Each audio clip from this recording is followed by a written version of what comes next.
the 10th anniversary of the Marikana massacre. Amcu is hosting the official commemoration event in Marikana today. Although we often think of the union when we remember the tragedy, they were not the only union representing striking workers at the mine. The National Union of Mineworkers was also involved in the labor dispute between Lonmin and Amcu. Joining me now is the former General Secretary of the NUM, Frans Baleni, who talks to us from Johannesburg. Mr. Baleni, I know you're busy. Thank you very much for accommodating us. Let's begin by asking why it is, year after year, the NUM is not part of the commemorative events that happen in Marikana when we remember this day. Good morning, Tolly, and to the viewers. I can't speak really on behalf of NUM, but it's just unfortunate that when we commemorate an incident of this nature, everybody is supposed to be allowed to pay respect and also respecting the affected families. All right, and I completely understand your stance here because the NUM has a new leadership.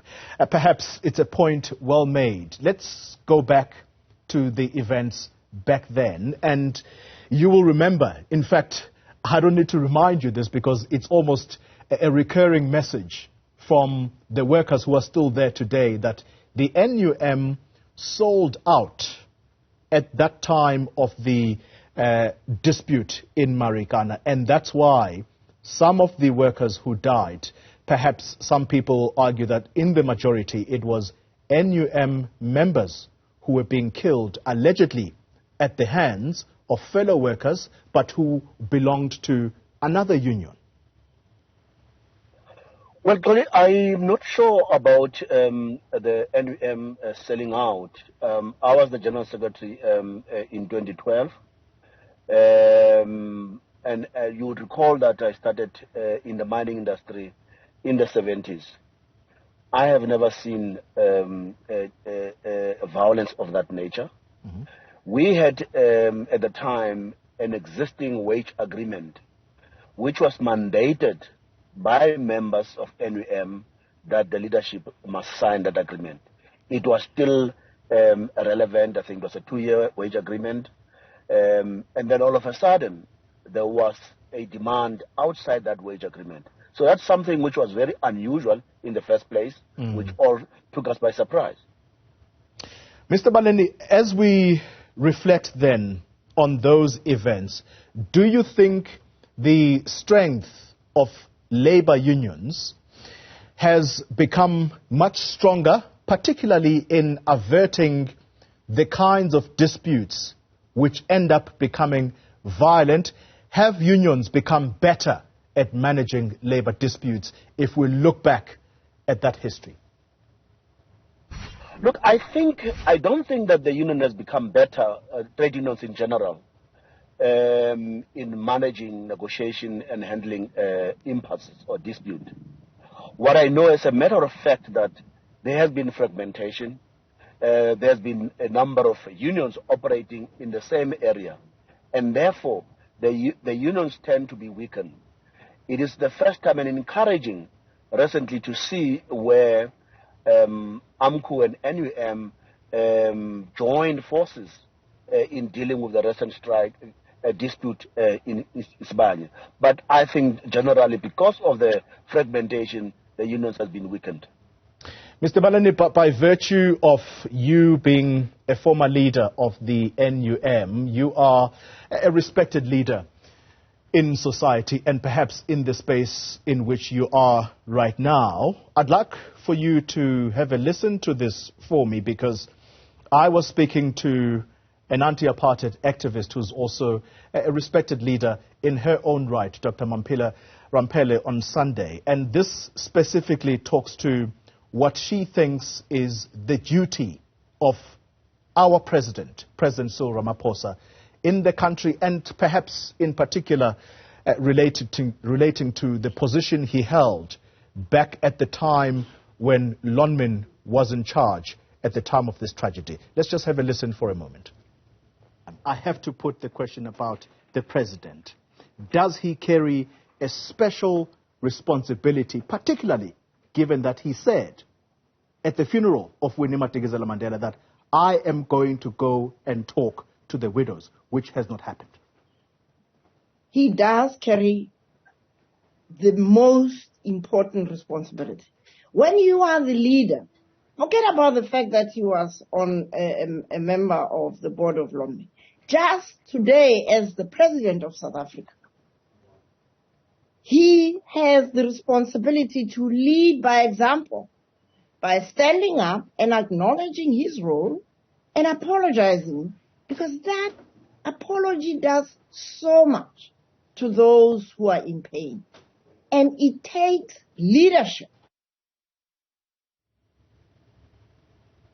Mr. Baleni, I hope you're still with me, and I hope you were able to hear that.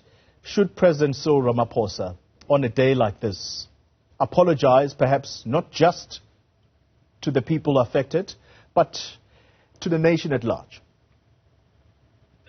Look, Tony, I can't speak on behalf of the President of the Republic of South Africa. I can recall the days before the 16th of August 2012 vividly. As a leader at the time, I could not sleep because a number of union members were displaced and some were killed.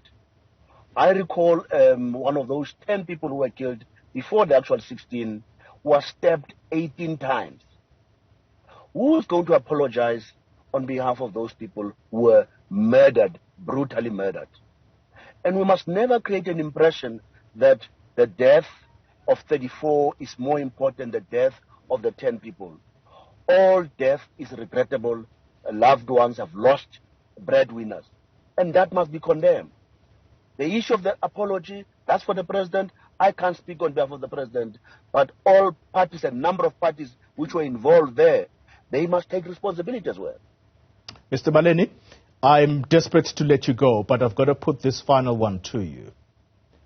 Imagine a scenario where the company that now has taken over that mine, Sibanye Stillwater, they've just confirmed a few minutes before you came on that they are in the process of building a monument in Marikana next to that copy because they've just obtained permission from the landowners. Imagine a scenario where that company is doing everything in its power to meet the aspirations of the families that lost loved ones as a way to bring closure. And here is a person who led a union in which you, in later years, would lead as well. He was the founding general secretary of the NUM. I'm asking you to dig deep within your soul to tell me whether the president is correct to promise to go and speak to those widows. They may not even want money. All they want is closure, for someone to say sorry for what has happened to you. Are you saying that the president is well within his rights to, I don't know, just continue with life? Tony, I never said I don't want to get involved on the issues of apology or no apology.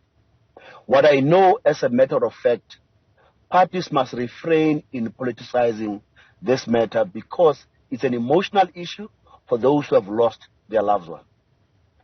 On the day of the 16th of August, I remember President of NUM, Senzeni Zokwana, in a hippo addressing those workers to disperse.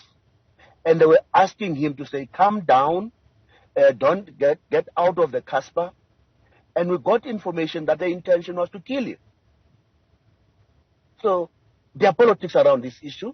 So I would leave the president to speak for himself. I'm not his shop steward, nor his legal representation. Frans Baleni, former leader of the NUM, thank you very much for your time. Thank you.